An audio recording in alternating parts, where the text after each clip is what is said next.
గాలిపోతుందంటారు.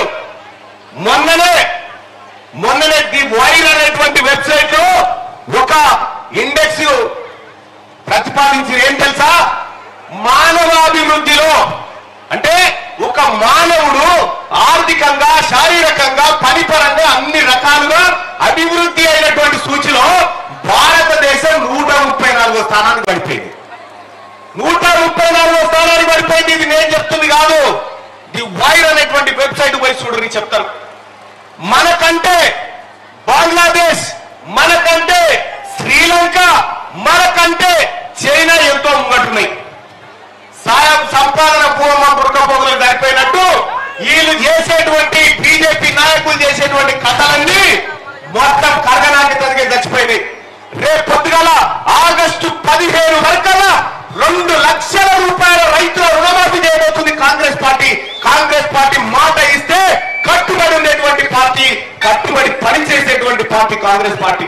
సోదరులారా, అందుకోసమే కాంగ్రెస్ పార్టీకి మీ అమూల్యమైన ఓటు వేసి రాబోయేటువంటి పార్లమెంట్ ఎన్నికల్లో అఖండ విజయాన్ని మన కుందూరు జానారెడ్డి సార్ కొడుకైనటువంటి రఘువీర్ రెడ్డి గారికి అందించి గెలిపించాల్సిందిగా కోరుకుంటా ఉన్నా.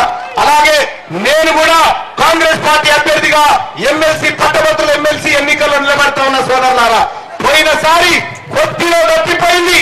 నా మీద పోటీ చేసినటువంటి వ్యక్తి 100 కోట్లు పెట్టినా మీ ప్రేమ, మీ ఆప్యాయత చూపించి కేసీఆర్ 7 చల్ల నీళ్లు రాపించే ప్రయత్నం చేసిన మీ అందరికి కారణంగా ఈసారి కూడా నిలబడతా ఉన్నా. ఎల్లుండి నామినేషన్ వేస్తా ఉన్నా.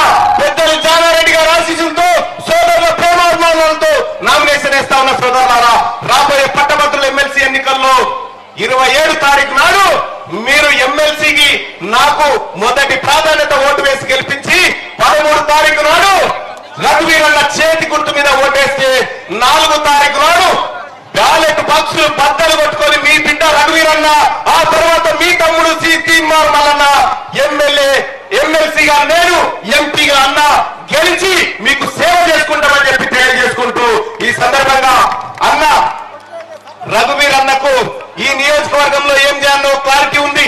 ఈ ప్రజలకు ఏం కావాలో తెలుసు, ఈ ప్రజల ఆకలి ఎట్లా తీరుతుందో తెలుసు, ఈ ప్రజల కడుపుల్లో ఉన్న బాధలు తెలిసినటువంటి బిడ్డ రఘువీర్ అన్న ఆయన మాటల్లో ఎంత స్పష్టత, ఎంత నిజాయితీ ఉంటుందో ఒకసారి చూద్దాం సోదరులారా.